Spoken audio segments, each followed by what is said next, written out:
Bien, paz de Cristo, mis hermanos, nuevamente. Yo quiero que Dios me hable en esta mañana. Así que vamos a hacer una oración para que Dios hable. Si los hermanos músicos quieren bajar, sentarse, pueden hacerlo. Vamos a pedirle a Dios que nos hable en esta mañana. Que Dios realmente sea quien esté poniendo en nuestros oídos lo que tenemos que oír. Las palabras van a salir igual. Y yo cuando voy a predicar pido siempre al Señor que sea Él el que esté hablándome, que me esté enseñando, que me esté mostrando. Así que vamos a hacer una oración. Señor Jesús, te agradecemos en esta mañana por tu misericordia. Te pedimos, Jesucristo, que estés obrando en poder, estés obrando, Señor, con tus milagros, Señor, con tus señales en medio nuestro. Señor, queremos escuchar tu palabra y que tu palabra sea de gran bendición para nosotros. Te pedimos ahora, Señor, que nos hables una vez más y que podamos tener un hermoso domingo escuchando palabra de Dios. En tu nombre, Cristo Jesús. Amén. Amén. Bueno, tomen sus asientos.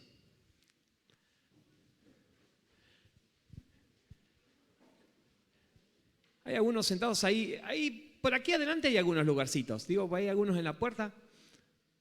Aprovechen, pasen ahora antes que empiece a hablar. Ubíquense. Bueno, es bueno que no haya lugar, pero bueno, también es bueno porque todos se puedan acomodar. Bien, ¿de qué vamos a hablar? ¿Qué dice el título? Esa gente valiente. La semana pasada estuvimos hablando de, ¿cómo era el título? Esa gente feliz. Y hablábamos de la gente de la iglesia del primer tiempo. Y hoy vamos a hablar de esa gente valiente. ¿Quién de ustedes es valiente? ¿Se consideran valientes? ¿No? Es una pregunta difícil, ¿no? Es decir, ¿soy valiente?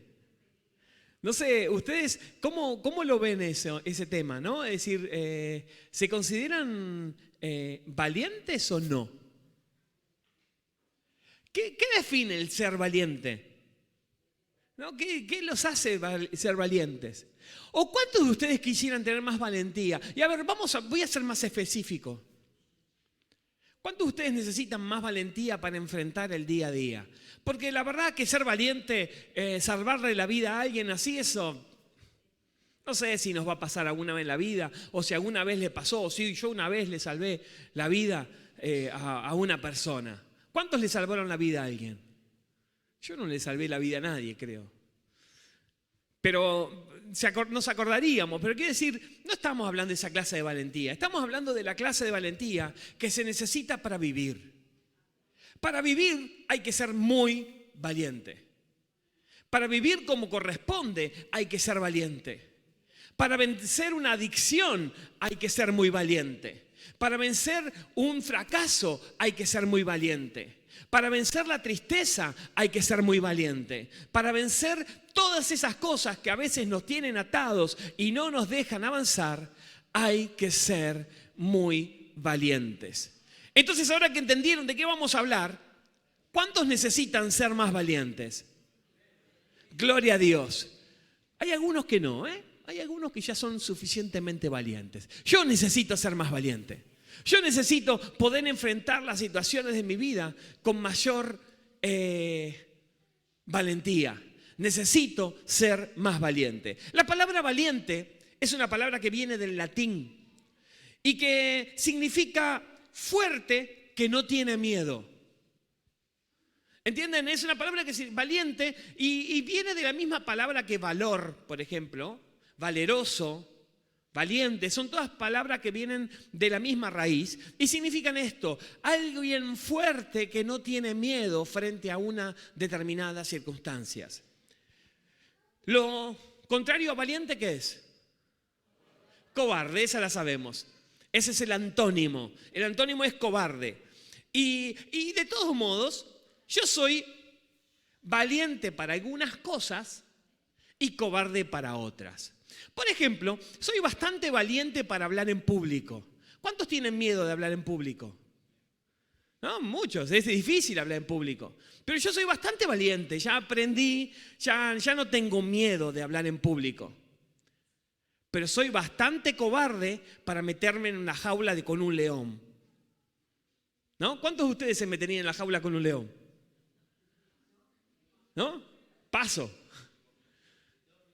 No, si está durmiendo tampoco. A ver si se despierta. No, por eso digo, yo soy valiente para algunas cosas y cobarde para otras. A ver, no tiene nada de malo, digamos, no es que se es valiente para todo.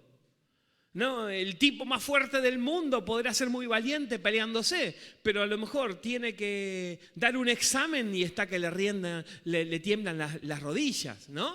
Entonces, entiendan de que la valentía depende realmente del contexto. Y las personas valientes son esas personas que actúan a pesar del miedo. Yo fui valiente cuando le propuse matrimonio a Lore. En serio, le propuse, nos pusimos de novio y fui valiente. ¿Por qué? Porque la vi después. Yo les voy a decir la verdad, esto no se lo cuenten a Lore. Pero la vi tan entusiasmada que me asusté. Sí, no sé, digo, upa, metí la pata y ahí me agarró la cobardía. Fui muy valiente cuando dije que quería ser papá. Sin embargo, cuando vinieron mis hijos, me sentí de repente diciendo, ¿seré capaz de ser un buen padre? ¿No? Es decir, entienden que la valentía tiene que ver con enfrentar situaciones. Y hoy por hoy me siento feliz de haber pedido matrimonio a Lore, de haber tenido mi familia, de haber tenido mis hijos y de que ellos estén aquí. Y siento que es el fruto de muchos actos valientes en mi vida. Lo mismo el hecho de haber aceptado poder trabajar en el ministerio. Es decir, siempre hay cosas que nos van a producir miedo. Pero cuando te quedás paralizado por el miedo, la valentía no va a aparecer nunca. Yo no sé si alguna vez se vieron paralizados por el miedo. El otro día tuve un sueño que le decía a Lore, un sueño más extraño no podía ser, ¿no? Un sueño raro. Y yo estaba yendo con el auto a comprar algo a la ferretería. Y cuando voy caminando, cuando voy a la ferretería, de repente me bajo del auto, no sé, porque ya no se podía seguir con el auto, y empiezo a caminar. Y resulta que la ferretería estaba en un acantilado.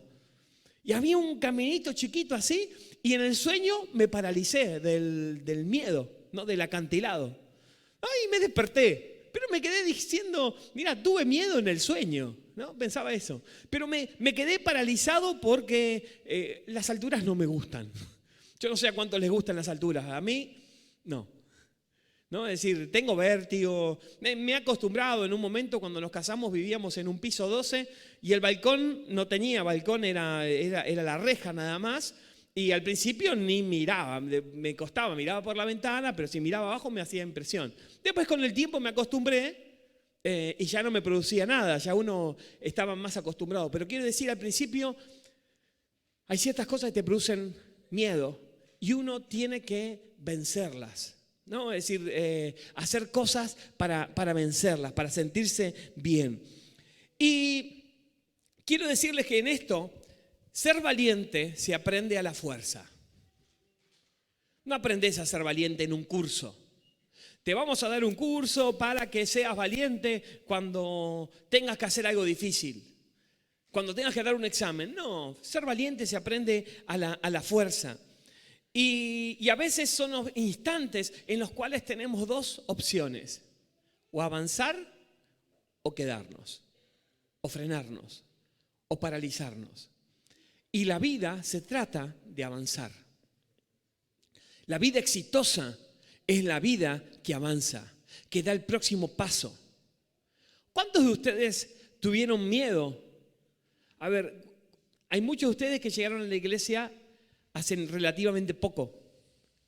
Y un día tuvieron que tomar la decisión de decirle sí a Jesucristo.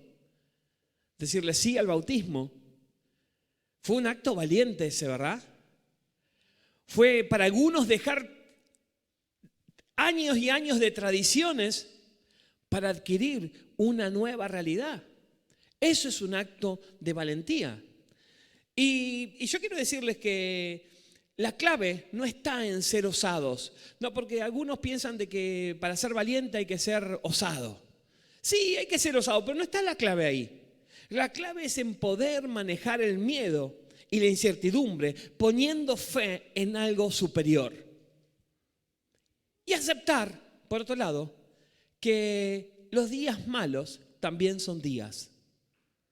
¿No? Es decir, todos tenemos días malos. A lo mejor alguno esté teniendo un día malo justamente hoy. Pero todos los días son días para vivirlos. Y los días malos también tenemos que soportarlos. Hace un par de domingos les prediqué acerca de un hombre que fue sanado. Cuando comenzamos esta serie de hechos y no palabras, les prediqué acerca de un hombre que fue sano por Pedro y Juan. Dice que ellos iban caminando al templo y cuando llegan al templo ven a este hombre sentado en la entrada de la puerta es la llamada La Hermosa, y le dicen: no tengo plata ni oro, pero lo que tengo te doy, en el nombre de Jesucristo. ¿Qué le dijo? Levántate. Se levantó y empezó a dar gloria a Dios. Era un hombre grande ya, no era un hombre chiquito, no era un bebé, así que era un gran milagro que hicieron. Este acto levantó una polvareda terrible. Levantó un problemón porque este hombre estaba caminando y los religiosos querían que no vuelva a caminar porque en realidad esto estaba hablando de que había algo que estaba sucediendo. Y en este contexto, Pedro y Juan son llevados ante las autoridades. Y ahí, cuando están con las autoridades, ¿qué hacen? Le dicen: dejen de hablar de este Jesucristo. Y los amenazaron. Y los amenazaron más de una vez. Y no los golpearon porque tenían miedo de la gente que los estaba siguiendo. Y en ese contexto es donde empieza este texto que vamos a leer ahora y que vamos a compartir. Está en Hechos capítulo 4. Si lo quieren buscar, búsquenlo en sus Biblias, desde el 23 hasta el 31. Dice: al quedar libres, Pedro y Juan volvieron a los suyos y les relataron todo lo que les habían dicho los jefes de los sacerdotes y los ancianos. Es decir, les contaron que los habían amenazado. ¿Sí? Cuando lo oyeron, alzaron unánimes la voz en oración a Dios. Soberano Señor, Creador del cielo y de la tierra, del mar y de todo lo que hay en ellos. Tú, por medio del Espíritu Santo, dijiste en labios de nuestro padre David, tu siervo: ¿por qué se sublevan las naciones y en vano conspiran los pueblos? Los reyes de la tierra se rebelan y los gobernantes se confabulan contra el Señor y contra su ungido. En efecto, en esta ciudad se reunieron Herodes y Poncio Pilato con los gentiles y con el pueblo de Israel contra tu santo siervo Jesús, a quien ungiste, para hacer de antemano tu poder y tu voluntad, que habían determinado que sucediera. Ahora, Señor, toma en cuenta sus amenazas y concede a tus siervos el proclamar tu palabra sin temor alguno. Por eso, extiende tu mano para sanar y hacer señales y prodigios mediante el nombre de tu santo siervo Jesús. Después de haber orado, tembló el lugar en que estaban reunidos. Todos fueron llenos del Espíritu Santo y proclamaban la palabra de Dios sin temor alguno. Bien, aquí tenemos un relato, ¿no?, de cómo reaccionan frente a las amenazas. Acá podríamos hablar tranquilamente de la pasión que estos hombres tenían. Podríamos hablar del poder del Espíritu Santo. Podríamos hablar de la unión que había entre estas personas. O hablar de la fe con que se movían estas personas. Pero también podríamos hablar, y es de lo que vamos a hablar, es de la valentía que el poder de Dios les dio para enfrentar pacíficamente situaciones límites. Porque las situaciones límites se pueden enfrentar pacíficamente también. Con paz en el corazón, buscando la paz en aquel que puede dar la paz. Vos podés tener una situación límite en tu vida y salir corriendo como esos que dicen, vamos a morir, ¿vieron? ¿No? Vamos a morir y salen todos corriendo. No, podés así. Se me viene todo abajo, salís corriendo para todos lados, perder los estribos. O podés buscar la paz en el momento de angustia, en el único que te puede dar esa paz. Son formas distintas de hacer las cosas. La mayoría de las personas lo que hacen es perder los estribos y no saber cómo reaccionar. Y reaccionan mal, y responden mal, y hablan mal, y gritan, y se desesperan.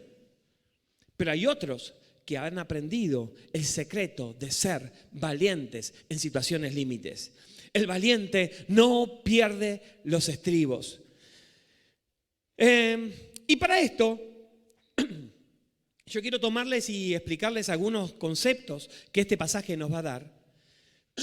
Perdón. Algunos conceptos que este pasaje nos va a dar. Pero también decirles de que la Biblia nos da herramientas para utilizar en momentos críticos. Este es un ejemplo, les voy a poner un ejemplo.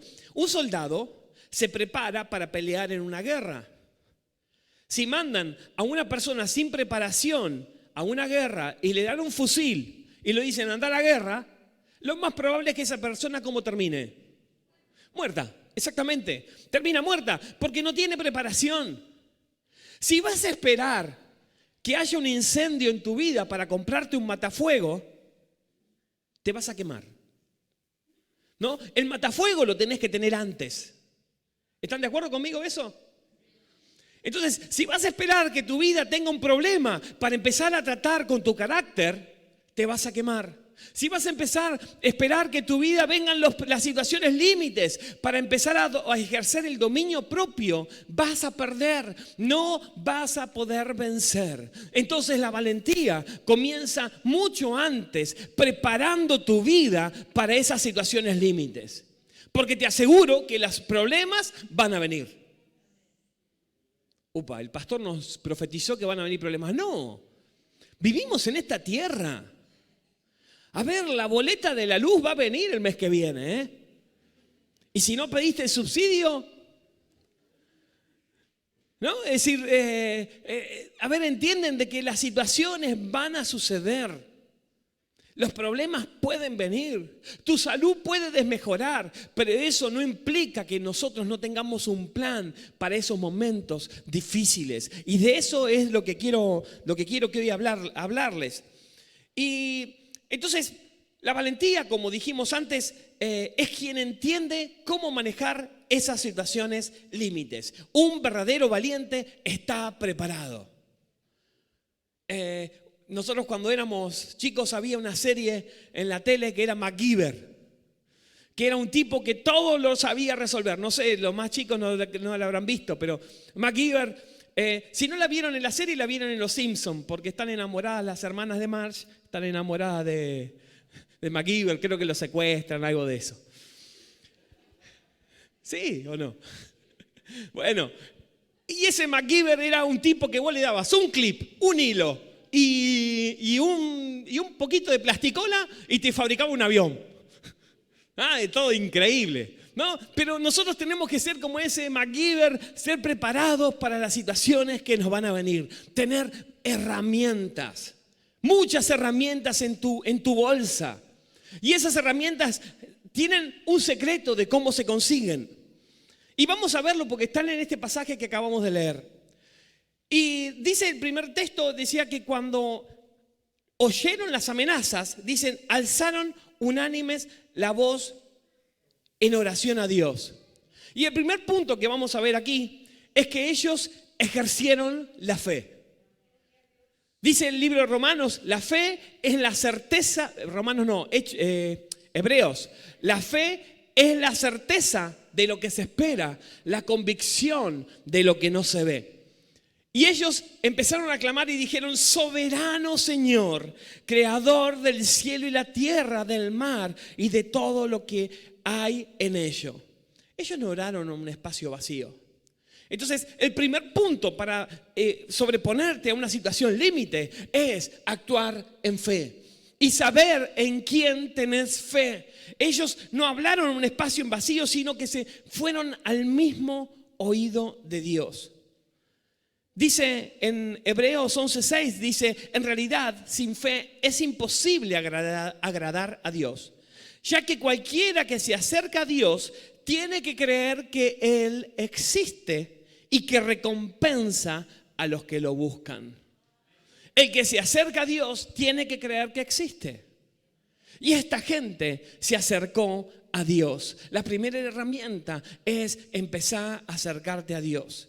El Dios de ellos era el Dios creador del cielo, la tierra, el mar y todo lo que hay en ello. No, realmente estaban hablándole al Dios del todo. Porque a veces le hablamos, y yo no tengo nada con cómo hablan las personas a Dios, cada uno, pero hay algunos que dicen: ay, Diosito mío. Yo, en mi caso, mi Dios no es Diosito, mi Dios es Diosote. ¿No entienden, no, lo que digo? Es decir, no es chiquito, es el Dios creador del universo, soberano del universo entero. Y esa es la clase de Dios al que yo le oro, no a un Diosito, a una imagencita. A ver, no tengo un Dios con diminutivo, tengo un Dios grande. Tengo un Dios inmenso, un Dios que todo lo puede. Que antes de que yo piense, Él ya sabe lo que voy a pedir, pero es tan respetuoso de mí que espera que yo le pida para Él poder actuar, porque es un Dios respetuoso, es un Dios que te ama, es un Dios que te espera, que te tiene paciencia. Todo lo que quisiéramos tener nosotros, ¿no? El primer punto, entonces, es que ellos ejercieron fe. El segundo punto es que no estuvieron solos y permanecieron unidos. Dice: alzaron unánime la voz a Dios. Ellos ya conocían lo que la oración unida podía hacer. Dijo Jesús, donde estén 2 o 3 reunidos en su nombre, ahí está Él en medio de ellos. Por eso nosotros nos reunimos y estamos hoy aquí, bastantes más de 2 o 3. Pero también nos reunimos en la semana, en los grupos de amistad. ¿Por qué? Porque donde hay 2 o 3 reunidos en su nombre, ahí está Él. Y cuando las personas se unen en oración a Dios, empiezan los milagros. Cuando las personas empiecen, dice, si 2 o más se ponen de acuerdo, el Señor lo hace. A veces queremos orar solos y muchas veces necesitamos que alguien ore con nosotros. Muchas veces necesitamos que alguien esté orando también a favor nuestro. La oración unida del creyente es el arma más poderosa que Dios puso a nuestro alcance. Entonces, si tenés un problema grande, tenés que buscar a alguien y decirle: mirá, necesito que me ayudes a orar por esto. Es tan fácil y no lo hacemos. ¿Por qué? Porque ¿qué nos frena en eso? Mi orgullo.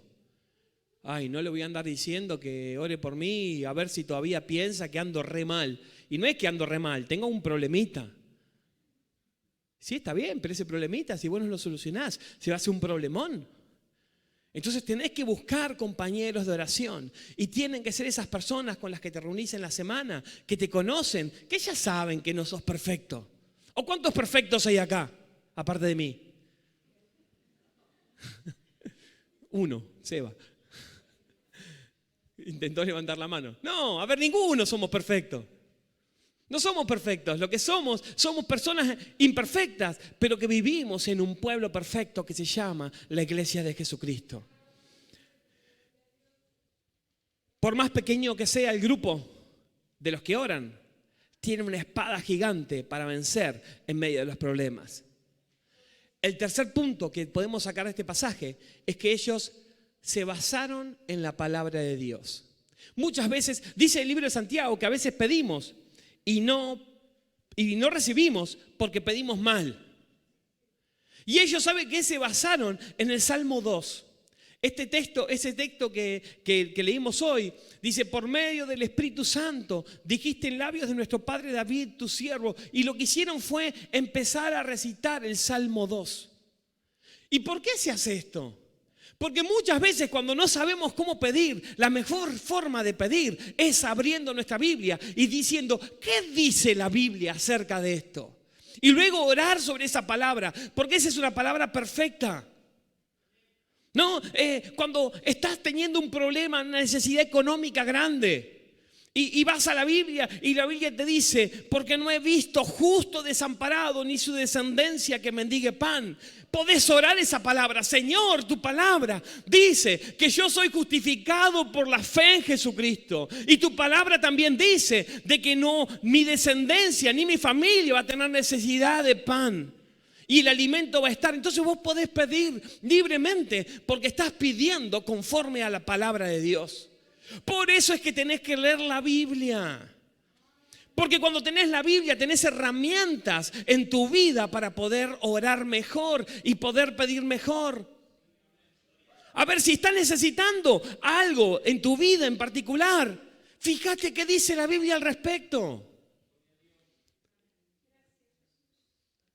Es así. Claro que algunas cosas la Biblia no hablar, ¿no? Necesito un celular nuevo. La Biblia no habla de celulares. Pero cada vez que en la Biblia vemos que alguien necesitaba algo, Dios podía suplir esa necesidad. Depende para qué lo necesites. Y la verdad que lo necesito porque necesito tener un celular que funcione bien, porque estoy buscando trabajo y necesito poder entrar para mandar los currículums, lo que sea. Y la Biblia dice, por ejemplo, el apóstol Pablo dice, el que no trabaja, ¿qué dice? Que no coma. Señor, tu palabra dice que el que no trabaja, que no coma. Y yo quiero comer. Entonces, Señor, dame un buen trabajo porque necesito también poder comer. No sé. Entonces, busquen en la palabra de Dios lo que dice al respecto. Y si no saben lo que dice, vayan y busquen a alguna persona de confianza, algún hermano, alguno de los líderes. ¿Qué dice la Biblia acerca de esto? Porque no lo encuentro. Y si no sabe, le va a decir, bueno, vamos a investigar, porque hay formas de investigar. Pero sepan de que la oración efectiva se basa en la palabra de Dios. En los tiempos difíciles, en la crianza de los hijos, cuando buscamos comprar una casa, cuando te buscas comprar un auto, siempre tenés que buscar lo que la palabra de Dios te puede decir al respecto. El cuarto punto es tan importante. Y lo hablamos el martes pasado en la reunión del grupo de amistad. El hecho de ser específicos con nuestra oración. A Dios le gustan las oraciones específicas. Yo entiendo que hay algunos que oran, Señor, tú sabes todas las cosas, así, hablan así. Señor, tú qué sabes a mí, lo que me pasa a mí, vos sabés esa cosita que tengo. ¿No? Y en realidad, Dios quiere que seas específico. ¿Por qué? Porque vos te tenés que escuchar también. ¿No? Yo lo conté muchas veces, se lo voy a contar, el público se renueva. Pero lo conté muchas veces cómo fue mi compra de mi primer teclado. Y lo voy a hacer súper breve nada más. Pero yo había visto que el cantante más famoso cristiano tocaba con un teclado Korg X3. Yo ya lo sabía, todo el mundo lo sabía. Marcos Witt tocaba con un Korg X3.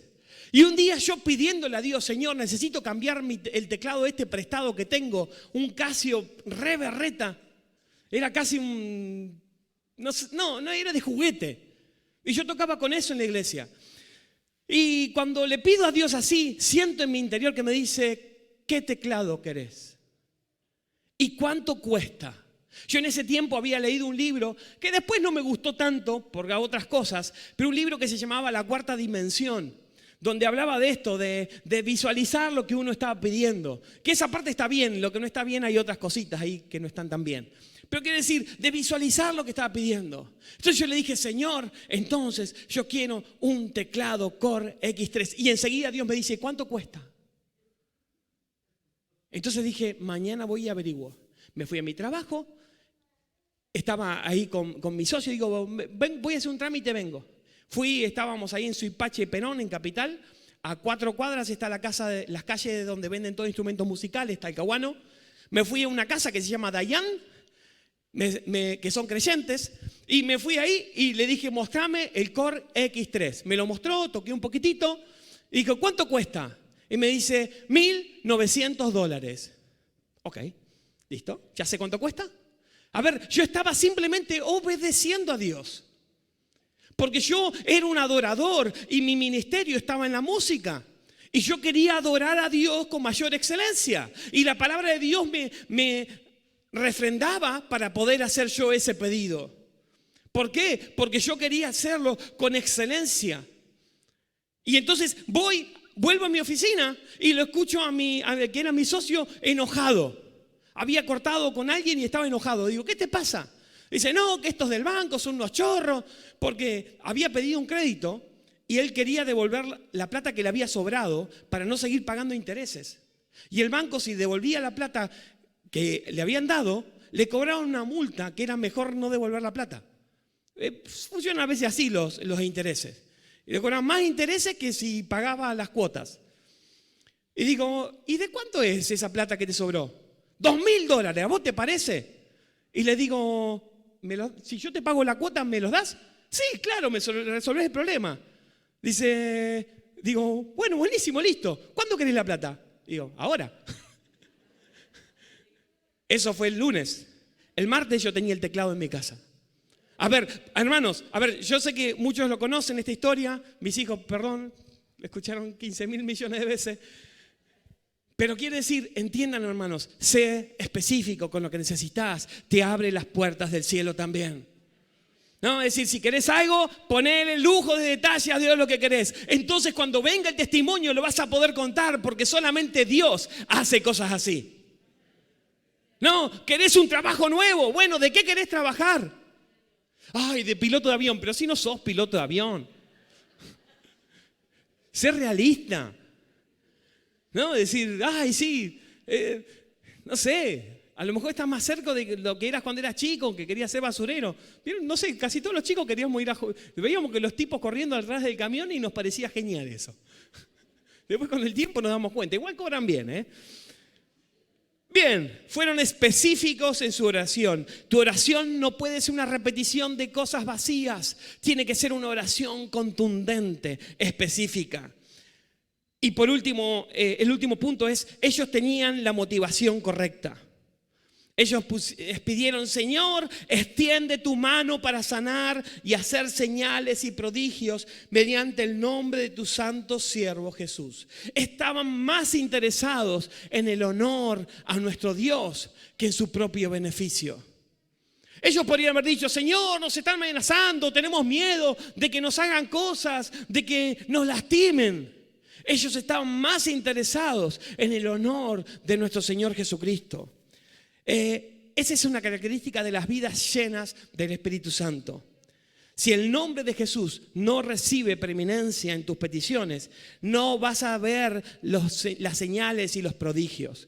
Quiero contarles que esa gente que estuvo orando así, recibió respuesta en este caso, pero luego dice que fueron perseguidos. Pero esa persecución fue permitida por Dios porque iba a hacer que llegue el Evangelio a todo el mundo y que hoy estemos aquí hablando de Jesucristo. Quiero decirles una cosa, nuestra autosuficiencia detiene la obra poderosa de Dios. Cuando nos creemos que nosotros podemos hacer todo. A ver, no podés hacer todo.